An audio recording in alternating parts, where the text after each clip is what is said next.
A wealthy man locks his 4-year-old daughter in a cell with hungry bears, but this horse saw it and does something. Comment what you think will happen. Your opinion is very important, and subscribe to my channel to support my work. Your help is very important. The biting chill of the June morning seeped through the cracks of the abandoned barn, where feeble sunbeams struggled to illuminate the shadowy interior. 4-year-old Lily shrunk even further into the corner where she had spent the night, her skinny arms wrapped around her trembling knees. The pink dress her mom had bought just 2 months before was now torn and soiled with dirt. Arthur Blackwood had left before dawn, leaving behind only the echo of his cruel words and the sound of the key turning in the rusted lock. The 52-year-old businessman, owner of one of the largest cattle ranches in North Montana, had discovered his wife's betrayal just a week before. Her words still echoed in his mind. "Lily isn't your daughter, Arthur. She never was." The little girl didn't completely understand what had happened, but she knew something terrible had changed in her life. In the past few days, the father who used to take her to see the newborn calves had become a stranger with cold eyes and clenched fists. She had witnessed the violent arguments, the screams that echoed through the walls of the big house, the sound of dishes breaking when he found the letters her mother had tried to hide. In the barn, a strong, feral scent permeated the air. Lily didn't know that there, in makeshift cages in the back of the barn, Arthur kept 2 bears he had captured years before as trophies from his hunting expeditions. The animals, starved and agitated by their confinement, began to stir with the aroma of human presence. The girl tried to stand, but her wobbly legs could barely support her. She had eaten only a piece of stale bread that her father had thrown on the floor before leaving, along with a bottle of water that was almost empty. Her lips were chapped, and a low fever was beginning to take over her small, fragile body. From outside the barn, a different sound began to approach. It wasn't the heavy footsteps of her father returning, nor the familiar rumble of cars passing on the distant dirt road. It was something softer, more rhythmic, the sound of hooves against the stony ground. A white horse with a gleaming coat and intelligent eyes approached the abandoned structure slowly. The animal, who had lived wild in the mountains of the region for years, possessed a special sensitivity to detect danger and suffering. Its keen instincts picked up not only the scent of the child in danger, but also the menacing odor of the wild predators held captive. Lily heard the sound and crawled to a crack between the old planks of the wall. Through the small opening, she managed to see the magnificent animal approaching cautiously. Her eyes filled with tears of relief. It was the first presence that hadn't terrified her in days. The horse, which the locals had affectionately nicknamed Snowflake because of its coat that shone like snow under the sun, stopped in front of the barn. Its nostrils flared as it perceived the different smells emanating from the building. The child's fear, the bear's hunger, the abandonment that permeated every rotting piece of wood in the structure. Inside the barn, the bears began to show increasing agitation. The smaller of the 2, a female of approximately 8 years, began to scratch violently at the bars of her makeshift cage. The male, larger and more aggressive, emitted a low growl that made Lily shrink even further against the wall. Snowflake sensed the imminent danger. The precarious cages wouldn't withstand the force of the animals desperate for freedom and food for long. The 15-year-old horse, who had survived in the mountains by developing a keen protective instinct, knew he needed to act quickly. Yadri, girl, watching through the crack, whispered incomprehensible words in its direction. Her voice was hoarse from crying and shouting for help in the previous hours. Snowflake brought its muzzle closer to the opening, and Lily, even scared, extended her small hand to touch the animal's soft fur.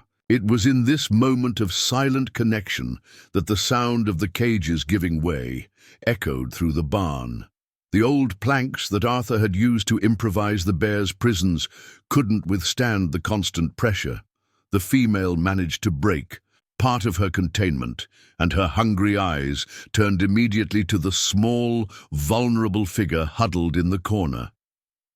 Lily let out a scream of pure terror that pierced the walls of the barn and echoed through the silent mountains. It was a soul-cutting sound, the despair of a child who instinctively understood that her life hung by a thread. Snowflake heard the scream and, without hesitation, began to kick violently at the rotting planks of the barn's outer wall, determined to reach the girl before it was too late.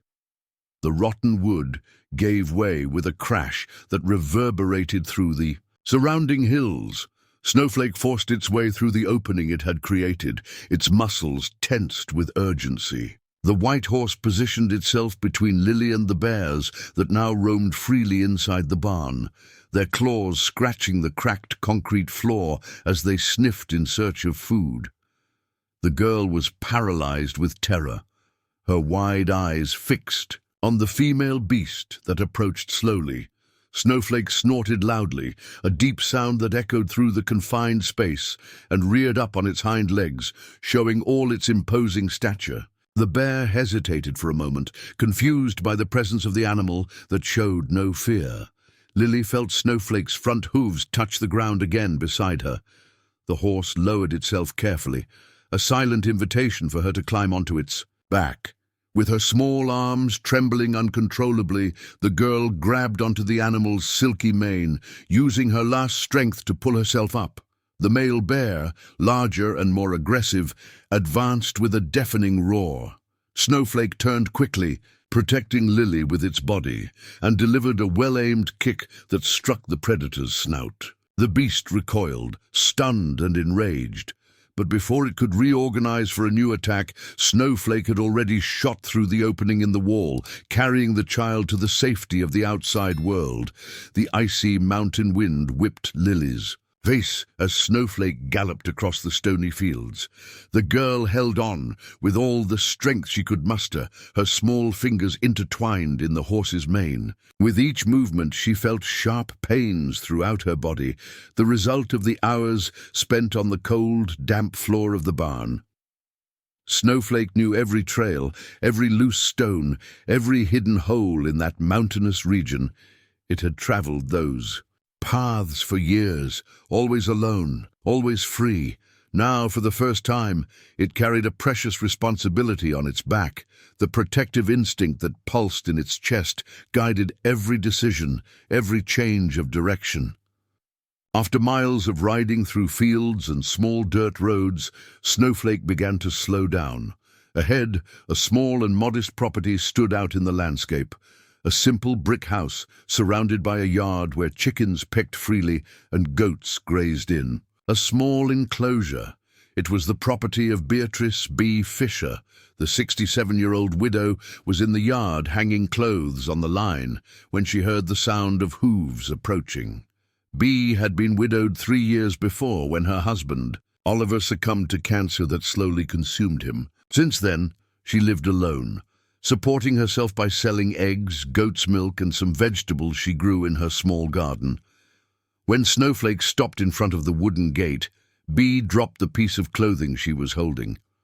Her eyes widened as she saw the unconscious child on the white horse's back. Lily had lost consciousness during the journey, her small body finally succumbing to exhaustion, fever, and the terror of the past few days. Bee ran towards the gate, her trembling hands struggling with the rusted latch. Snowflake remained still, as if understanding that this woman represented salvation for the girl. With extreme care, Bee removed Lily from the horse's back, holding the light body against her chest. The child was burning with fever, her breathing irregular and shallow.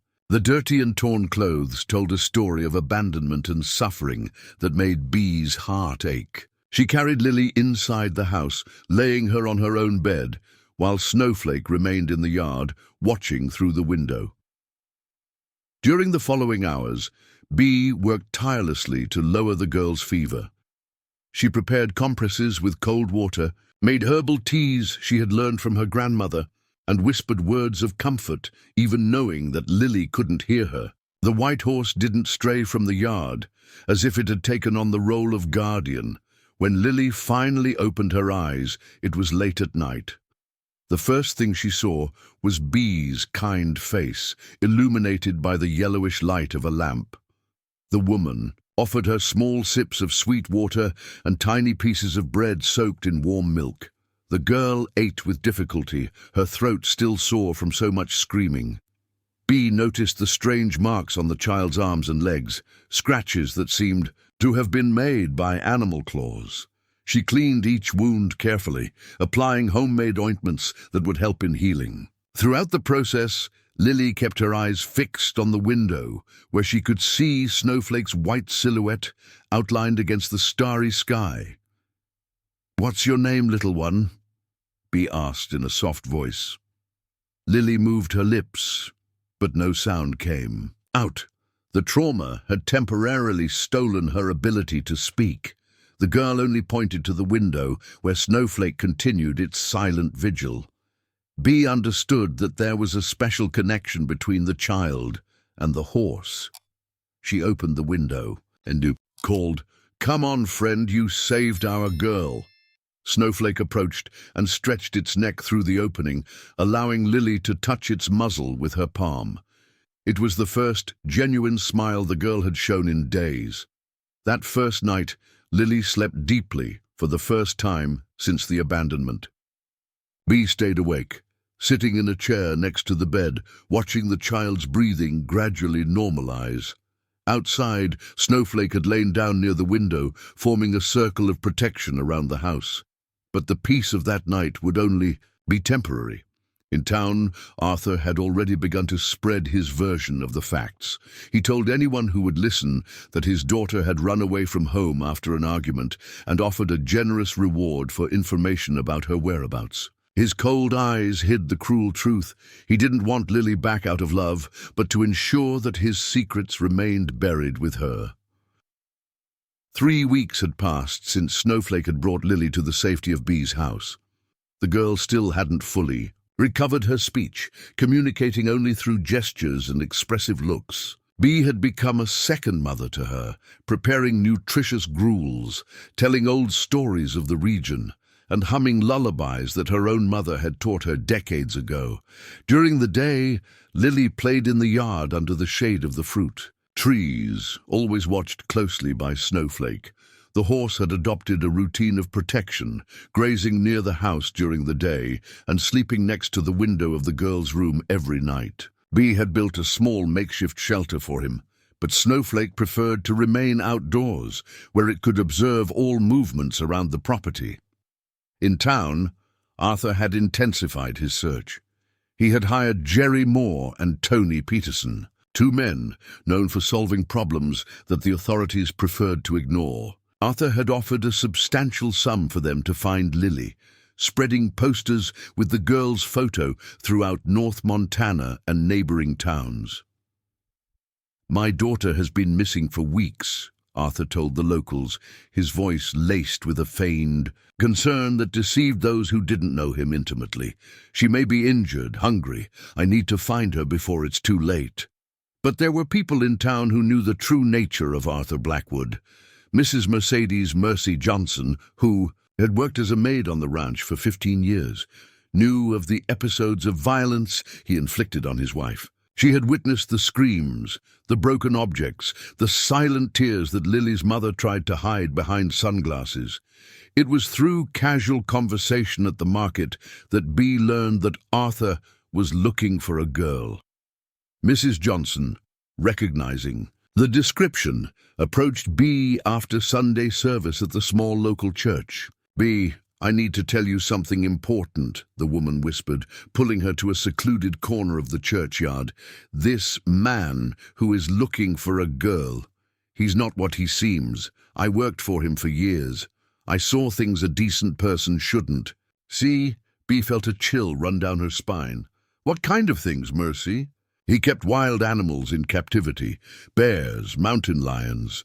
He said it was to impress visitors, but I knew it was to intimidate anyone who crossed him.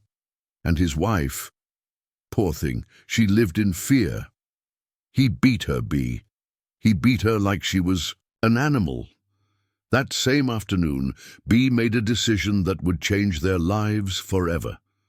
She packed a suitcase with clothes and medicines, filled a bag with food and water, and explained to Lily that they would need to hide for a while. The girl, even without fully understanding the situation, sensed the worry on the face of the woman who had become her salvation.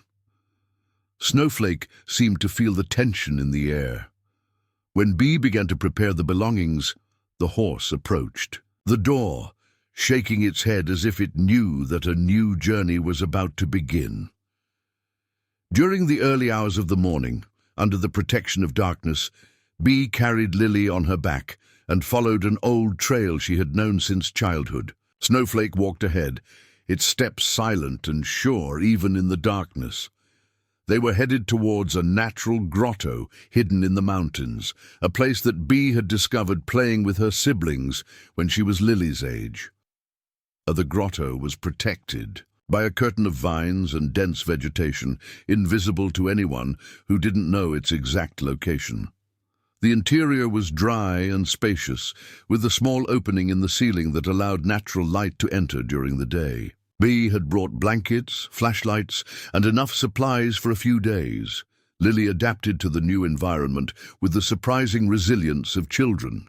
She explored every corner of the grotto, drawing figures on the stone walls with small, charred twigs. Snowflake always stayed near the entrance, its ears alert for any suspicious sound.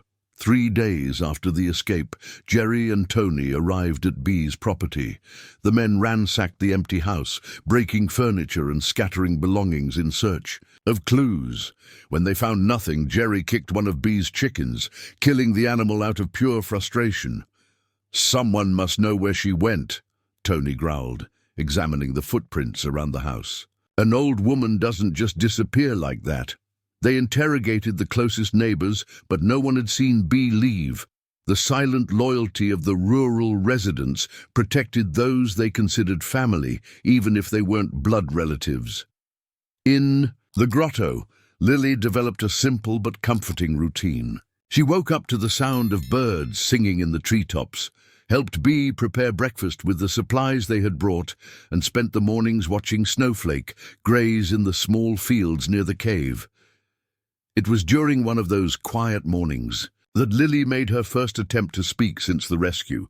She was sitting on a smooth stone, watching Snowflake drink water from a crystal-clear stream, when she whispered a single word: Snowflake. Bea, who was preparing lunch near the entrance of the grotto, felt tears well up in her eyes. It was a sign that the girl was healing, slowly regaining her lost confidence. She approached Lily and hugged her gently. "Yes, sweetie, that's Snowflake. He protects us, doesn't he?" Lily nodded and for the first time in weeks laughed, a low and timid sound but genuine. Snowflake raised its head at the sound of the laughter, as if it also understood the importance of that moment. But the peace of those days in the mountains would be threatened again. Arthur had discovered, through conversations with older residents, that Bea knew secret trails in the mountains. He doubled the reward for information about the girl's whereabouts and hired more men to intensify the search. In town, Father Angus MacLeod began to ask discreet questions about the situation. He had known Arthur for decades and had always distrusted his violent temper. When he heard that a child had disappeared, his pastoral instinct alerted him that something was terribly wrong. The priest sought out Mrs. Johnson after Sunday Mass. "I need to know the truth about this missing child," he said, his voice filled with genuine concern. "My conscience won't allow me to remain silent if a child is in danger." Mrs. Johnson hesitated for a moment, looking around to make sure no one was watching them. Then, in a low voice, she told the priest everything she knew about Arthur, about his violence, and about her suspicions that the girl hadn't run away but had been deliberately abandoned. Father MacLeod carried the weight of Mrs. Johnson's revelation like a stone in his chest. During 40 years of priesthood, he had learned to recognize when evil hid behind respectable masks. Arthur Blackwood had always been generous to the church, his lavish donations ensuring silence on issues the community preferred not to discuss. But now, with a child in danger, the priest knew that his conscience would no longer allow complacency. In the grotto, Lily had established a routine that gave her a sense of security. She woke up when the first rays of sunlight entered through the natural opening in the ceiling of the cave, helped Bee organize the few belongings they had brought, and spent the mornings watching Snowflake explore the surroundings. The horse always returned at noon, as if it knew that its presence was fundamental to the girl's emotional well-being. Bee had noticed that Lily had started having nightmares. During the night, the girl tossed and turned in her sleep, mumbling incomprehensible words and waking up with tears in her eyes. On one of those nights, Lily managed to articulate fragmented phrases that made Bee's blood run cold. Daddy locked. Big animals, sharp teeth, very scared. It was then that Bee understood the true dimension of the trauma the girl had faced. It wasn't just abandonment, but a deliberate attempt to make her suffer before. Bee preferred not to complete. The thought, hugging Lily against her chest until the child fell back to sleep peacefully. Meanwhile, in town, Arthur intensified his search in a systematic way. He had mapped out all the rural properties within a 50-mile radius, offering ever-increasing rewards for information. His henchmen, Jerry and Tony, began to approach isolated residents, using intimidation when persuasion failed. It was during one of these approaches that they found Joe Sanders, an old hunter who knew every trail in the mountains. Joe lived alone in a rudimentary cabin and survived by selling firewood in town. When Jerry offered an amount equivalent to 6 months' work just for information about an elderly woman with a child, the old man hesitated. "I haven't seen anyone," Joe lied initially. But when Tony began to threaten to break his hunting rifle, his only source of livelihood, the old hunter gave in. Maybe I saw a woman with a little girl going up the Cross Peak Trail a few days ago, but I'm not sure." It was enough information. Arthur, upon receiving the report, felt a cruel satisfaction take over his chest. He knew the Cross Peak region. He had hunted there in his youth, and knew that there were several natural grottos where someone could hide. The next day, Arthur organized a real siege. In addition to Jerry and Tony, he hired 4 more men and equipped the group with powerful flashlights, ropes, and provisions for several days of searching. They left before dawn, dividing into 2 teams to cover more territory. In the grotto, Snowflake was the first to sense the danger. The horse, which was grazing peacefully in a nearby clearing, raised its head abruptly, its nostrils flaring as it picked up strange scents in the air. It trotted quickly back to the entrance of the cave, where Bee was preparing lunch with the last of the supplies they had brought. "Snowflake, what is it?" Bee asked, noticing the animal's agitation.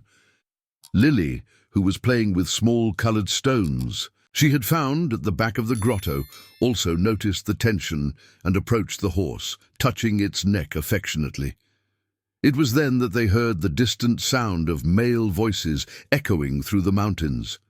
Bee felt her heart race. She picked Lily up and hid at the back of the grotto where the darkness was denser. Snowflake positioned itself at the entrance, still as a white statue, but with all its muscles tense. The voices approached slowly. Bee could distinguish at least 3 different men, and their conversations arrived in fragments through the vegetation. "Has to be around here somewhere." "Where does that trail lead?" "We're going to search every hole in this mountain." Lily began to tremble violently in Bee's arms.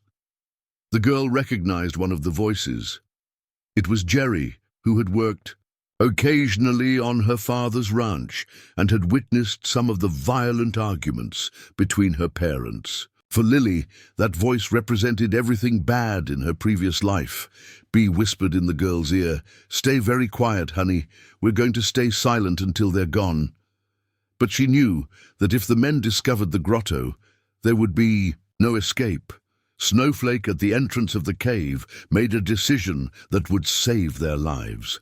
The horse deliberately left its hiding place and positioned itself in a visible clearing about 200 yards below the grotto. When the men spotted it, Snowflake shot off in the opposite direction, its hooves echoing loudly against the loose stones of the trail. "Look there!" shouted Tony. "A white horse! Must be the same one some people mention seeing around here." Arthur, who had joined the group at that moment, felt a cruel excitement. Follow that animal. If it's around here, it knows every corner of these mountains. It can lead us to where they're hiding. The entire group followed Snowflake in a chase that lasted for hours. The intelligent horse led them through steep and dangerous trails, always maintaining a safe distance, but never losing them completely from sight. It led them away from the grotto, through deep ravines and rocky fields, where it would be impossible to hide a child. When the sun began to set, the men were exhausted and frustrated. Arthur, sweating and with his clothes torn by thorns, ordered them to return. "We'll come back with more people tomorrow," he promised, his voice filled with grim determination. Snowflake waited until it was sure that the group had completely descended the mountain before returning to the grotto. When it arrived, it found Bee and Lily still hidden at the back of the cave, huddled together and trembling with cold and fear. "He saved us again," whispered Bee, stroking Snowflake's muzzle. Lily approached the horse, and for the second time, since the rescue, spoke a complete sentence. "Thank you, Snowflake. You're my hero." But Bee knew they couldn't stay in the grotto for much longer. The men would return, probably with more resources and determination. She needed to find a solution before it was too late. That night, while Lily slept soundly, exhausted from the stressful day, Bee made the most difficult decision of her life. She needed to seek official help, even knowing that it would mean exposing the girl to even greater risks.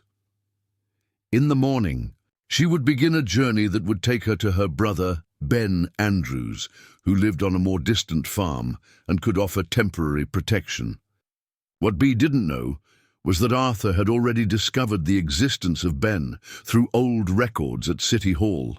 The siege was closing in, and the next phase of the persecution would be even more dangerous for everyone involved. The journey to Ben Andrews' farm began before dawn. Bee carried Lily on her back, wrapped in a thick blanket to protect her from the biting mountain cold. Snowflake followed beside them, its steps silent on the damp earth. At every strange sound, the breaking of a branch, the distant cry of a nocturnal bird, Bee felt her heart race. Ben lived 15 miles away, on a property even more isolated that was at the end of a dirt road full of potholes. At 70 years old, he had become a man embittered by life. He had lost his wife in a farm accident 5 years earlier, and, since then, he cultivated only enough for his own survival, avoiding contact with other people. When Bee arrived at his door, carrying a visibly traumatized child and accompanied by a white horse, Ben received his sister with suspicion. "Bee, what madness is this? Where did this girl come from?" Bee quickly told the story, omitting only the cruelest details of the abandonment so as not to frighten Lily even more. Ben listened in silence, his face hardening with each word. "When," she finished. He shook his head negatively. "I can't get involved in this, Bee. Arthur Blackwood is a powerful man. He can destroy my life if he finds out I'm hiding this child."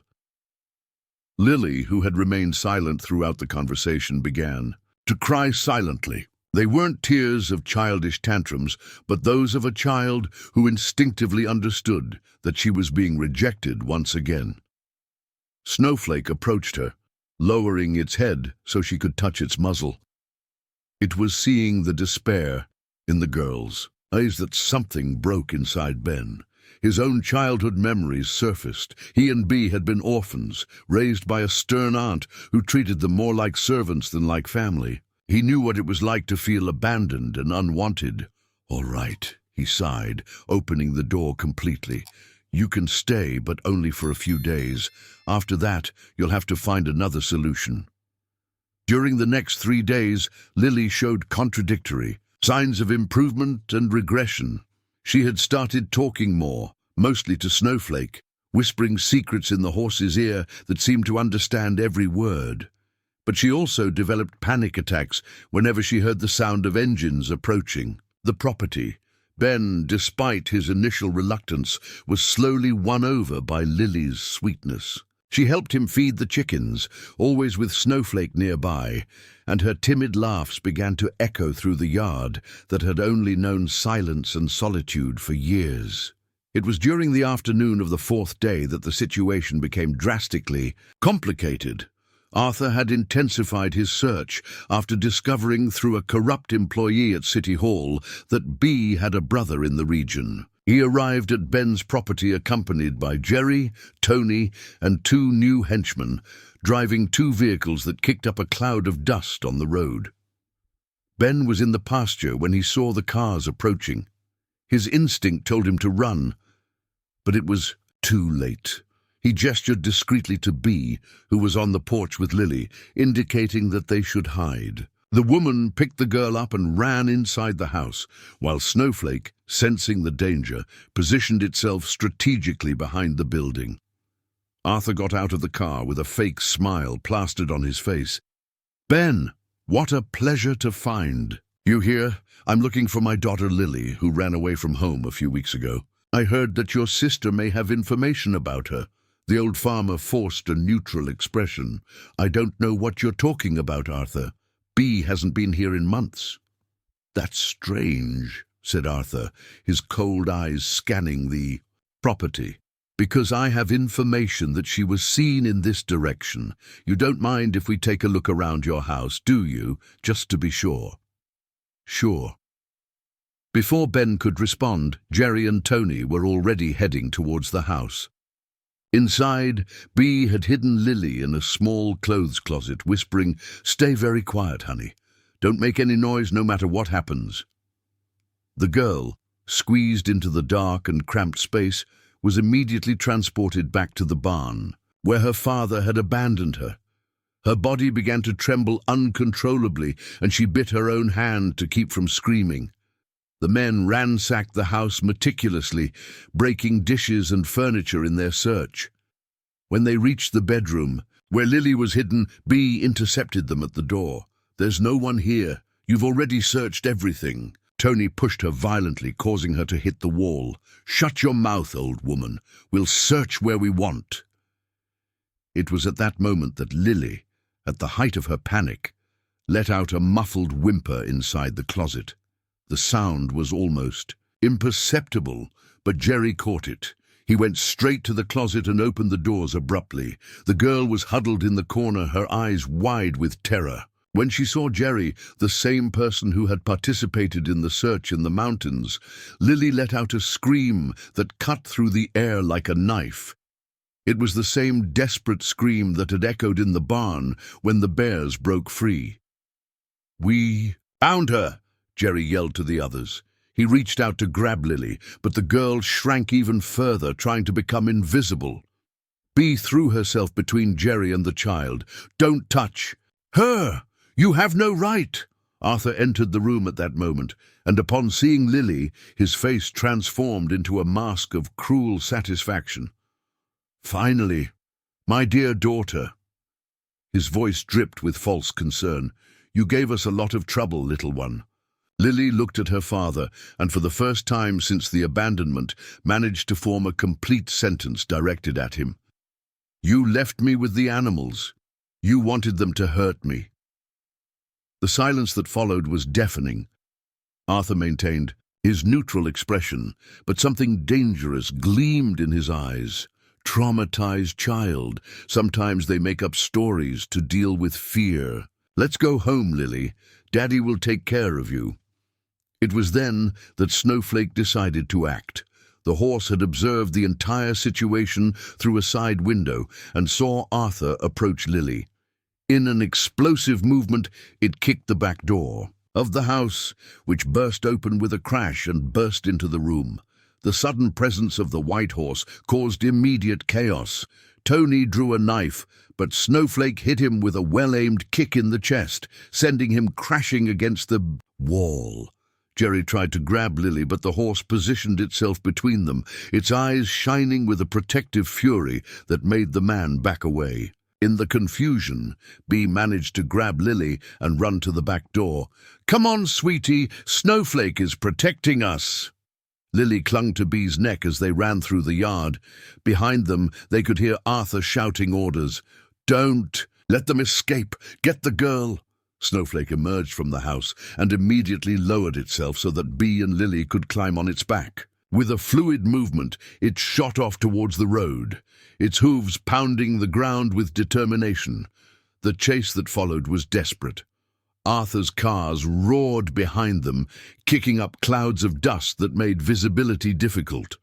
Snowflake left the main road and plunged into a narrow trail that the vehicles couldn't follow, but that wouldn't stop the men from continuing on foot. As they rode through the dense vegetation, Lily whispered in Bee's ear, "He always comes back. He always finds me." Her voice carried a resignation that broke the old woman's heart. "Not this time, honey," Bee promised, knowing that she would need a miracle to keep that promise. "This time, we're going to find someone who can really help us." The desperate escape led Bee, Lily, and Snowflake through trails that only the horse knew, winding through ravines and rocky fields where no vehicle could follow them. When they finally stopped to rest, it was already night, and they were miles away from Ben's farm. Bee knew that they couldn't keep running forever. They needed a definitive solution.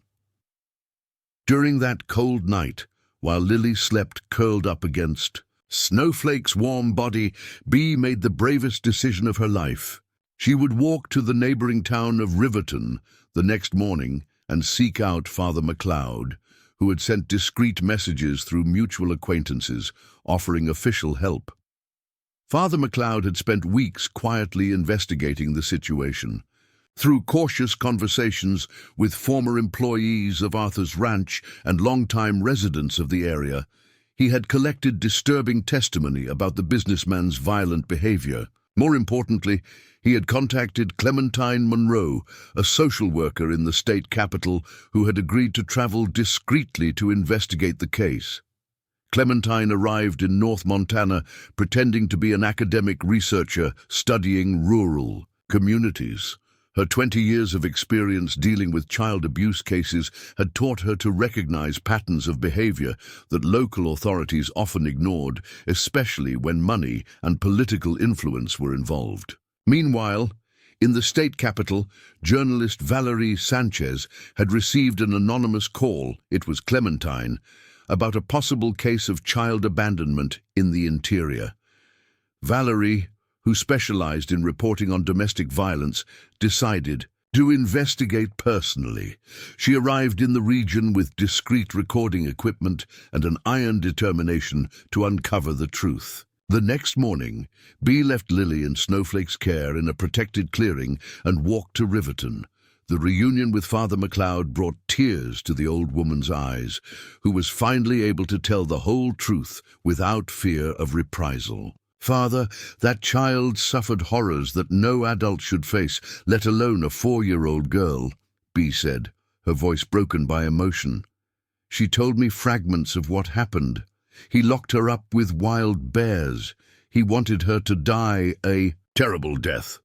Father McLeod felt a sacred rage grow in his chest. "Bee, you and the girl will be under the protection of the church from now on. I've already contacted people who can help officially." Meanwhile, Arthur was losing control. Lily's escape from Ben's farm had happened in front of several witnesses, and he knew that his version of a runaway daughter was becoming untenable. Desperate, he made a decision that would seal his fate. He ordered Jerry and Tony to burn all the evidence on the abandoned property where he had kept the bears. What Arthur didn't know was that Valerie Sanchez had been investigating the site. For 2 days, the journalist had discovered the property through conversations with local residents and was shocked to find the skeletons of the bears that had died of starvation and dehydration after Lily's abandonment. She had photographed everything and collected samples that would prove the presence of wild animals in captivity. When Jerry and Tony arrived at the property with gasoline cans, they found Valerie documenting the scene with her camera. In a desperate attempt to silence her, Tony tried to confiscate her equipment, but the journalist had sent all the photos to her newsroom via her cell phone minutes before. "Too late," Valerie said with a fierce smile. "The story is already being published. In a few hours, all of America will know what Arthur Blackwood did to a defenseless child." Valerie's report was published the next day with the title, "The Monster of North Montana: How a Businessman Tried to Murder His Own Daughter." The images of the bear skeletons, combined with the collected testimonies, caused national outrage. Social media exploded with hashtags demanding justice for Lily. Public pressure forced state authorities to act. A team specializing in crimes against children was sent to the region immediately, accompanied by criminal experts and environmental agents who would confirm the illegal maintenance of wild animals. Arthur tried one last desperate gamble. He sought out political contacts in the state capital, offering substantial bribes to have the case hushed up. But the national repercussions had made that impossible. Any attempt to cover up the situation would only generate more scandal. It was during this attempt to flee to the capital that Arthur made his final mistake. Desperate and paranoid, he tried to bribe a federal agent at the airport, offering a suitcase full of cash in exchange for free passage abroad. The agent, who was already aware of the case through the media, arrested Arthur on the spot for attempted bribery and money laundering. Meanwhile, Lily was under specialized medical care in the state capital, accompanied by Bee and, surprisingly, by Snowflake. Social worker Clementine had obtained special authorization for the horse to remain close to the girl during treatment, recognizing the animal's fundamental role in her psychological recovery. During the following months, Lily underwent a careful recovery process. Psychologists specializing in child trauma worked with her through play therapy, art therapy, and equine therapy sessions with Snowflake. Slowly, the girl regained her trust in humanity and developed tools to deal with her nightmares. Arthur's trial became a landmark in the American justice system. He was sentenced to 22 years in prison for attempted aggravated murder, abandonment of a disabled person, animal abuse, formation of a private militia, active corruption, and money laundering. During the trial, Lily didn't have to testify. The drawings she had made during therapy, showing herself surrounded by menacing animals, served as powerful evidence of her trauma. The most gratifying thing was seeing Arthur being led to prison. In handcuffs, his arrogance completely broken. The man who had tried to destroy an innocent child would now face decades behind bars, where other prisoners didn't look kindly on crimes against children. 2 years later, on a sunny June morning, exactly at the same time that she had been abandoned, Lily returned to the mountains of North Montana for a special visit.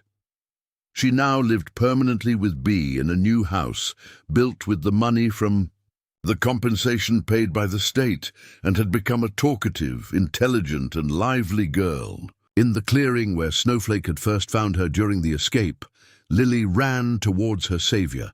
The horse, now 17 years old but still majestic, recognized her immediately.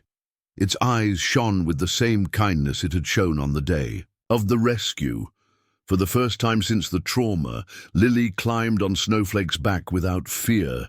She hugged its neck and whispered the words that had been stuck in her throat for so long. "Thank you for saving me, Snowflake. Thank you for teaching me that there are still good people and animals in the world." Bee, watching the scene with tears of joy, knew that the journey of suffering had ended. In place of despair, there was now hope. In place of fear, there was love. And in place of a cruel man who had tried to destroy a child, there was a chosen family that proved that even in the darkest situations, goodness always finds a way to triumph. Lily rode with Snowflake through the mountains that morning, her laughter echoing through the valleys as a promise that the future would be different. Evil had been punished, innocence protected, and love had conquered all darkness.